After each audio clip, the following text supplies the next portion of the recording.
Ladies and gentlemen, boys and girls, children of all ages across all nations, races, denominations, what is up? The King of Lightning is here today, bringing you guys and gals Ushio to Tora episode reviews. Today, Ushio to Tora episode 10 review. Now, here's the thing. The episode is actually very simple, very straightforward. However, I do want to say, before I get to the animation and whatnot, the pacing. The pacing by nature, as a whole, is episodic. However, the beginning is for the overall story. The beginning parts do help the overall story's pacing because they focus not on the events of the Takatori household and Saya, but they focus on the sect that Shigure is a part of, the Kohame sect. And the Kohame sect is led by an old woman called Oyakume. Now, that's not her name, that's her title. Because given what was said in the episode, they reference her as a Oyakume. That's her title.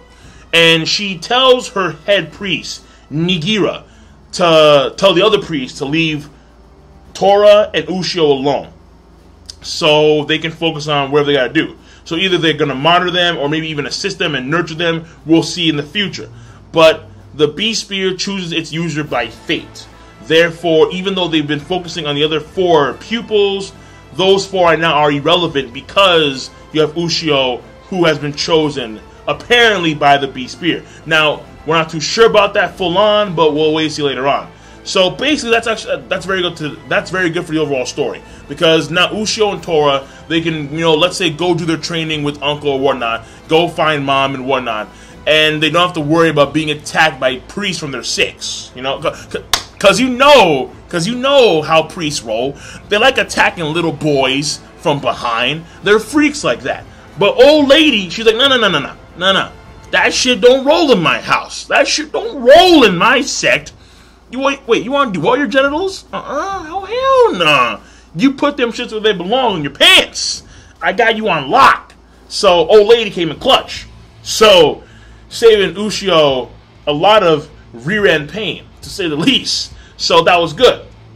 That was very good. I liked it a lot. Now, aside from that, the episode itself, pacing-wise, was, again, it's episodic. So by nature, it's very condensed. They cover everything that they need to cover, involving the Takatori household and how they own a lot of the land. They're very prosperous. They're cornering their market in that area. But that's because they pray to this yokai or this ayakashi called Omamori, who is a Zashiwarashi, something like that, alright? The full name escapes me.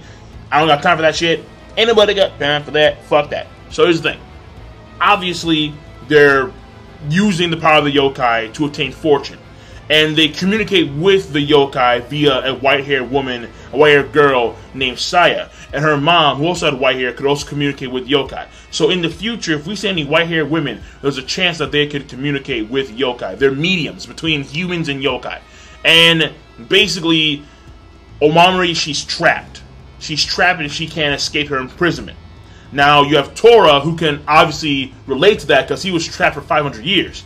She was trapped for 300 years less, but still nonetheless she was trapped. And when you have the father of Saya try and stop this, basically he fails, and then Saya makes the decision to actually let Ushio cut the barrier, which he does, and then she is now free with the assistance of Tora, who actually defended her against the explosion. So, all in all, that was really it. So from a story standpoint, from a pacing standpoint, not much really there, with the exception of possibly, Saya and Omamori becoming prevalent later on in the story, because Saya wants to get strong, like Ushio. So if there is like a big, basically, let's say that there's a big event, alright, and Ushio needs backup. He may get backup from Saya and Omamori. That's possible. Because Omamori, she is basically lingering. She's like haunting, if you would. Just how Tora is haunting Ushio, Omamori's haunting Saya. But they're haunting him in good ways, right? They're like partners. And there's a chance that Saya can actually learn some, fairly useful stuff from Omamori and become quote-unquote strong.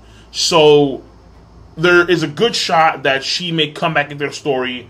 Just how I got a feeling that Hyo and the two Kamikachi, they're going to come back into the story later on. That's my feeling, but again, we'll wait and see about that one. So that one's not like confirmed set in stone. And also, you know, seeing the character development of Saya throughout the episode, where she starts off very timid, and she is someone who is like, she sees her life as, you know, worthless. Her only importance in life is to just communicate with Omamori. How later on that changes, and how she makes her own decision, how she's able to finally take the right step forward, where she knows that Ushio saw her naked, and so instead of saying sorry, she calls him an idiot, that kind of shit. So she's now slowly gaining confidence. Fair enough. And then when it comes to Tora, again, Tora can relate to Omamori because she was trapped in that house for 200 years, and he was pinned down for 500 years. So he can relate to that. And when Omamori tells Tora she thought that he was going to be far more cruel, that shocks him a little bit.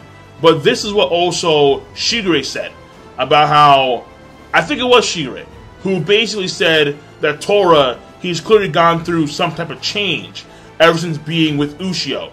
The lore about Tora is like savage and vicious, but ever since meeting Ushio, he's been far more timid, far more appealing, and kind-hearted and whatnot. So, again, a very good scene where he's going to kill that priest with the claws and said, fuck it, I'm going to punch him instead. So, whole point here is that Tora has made a significant change of character, and this episode fortifies that notion even further. Very simple, very straightforward. And aside from that, Ushio character, not really got... Yeah, he didn't make any leaps in character at all. No real development there. Same old Ushio. And, I mean, that's really it. That's really it. So, animation through and through, awesome. I liked it as always. Granted, it's an old school 90s feel. There were no real, like, dynamic and crazy scenes, with the exception of the explosion, where the explosion after they cut the barrier was pretty damn beast, that flashing blue light, and then you have, like, an explosion, and after the explosion you have, like, a shockwave of, like, the wind basically, like, blowing across the entire area. That was nasty, so I like that a lot. So, animation overall, good. You have good pacing, mainly because you have the beginning part, which helps the overall story progression in that pacing sense. So story-wise, good on the beginning, but the end, or the middle, I should say, that was, again, it's episodic stuff, so it's not huge story-wise. It's still a part of the... It's still like a block in the road towards meeting Uncle. That's what it is, basically. And ultimately, finding Mom. So... story-wise, it was good too. Good plus, actually, because of the beginning.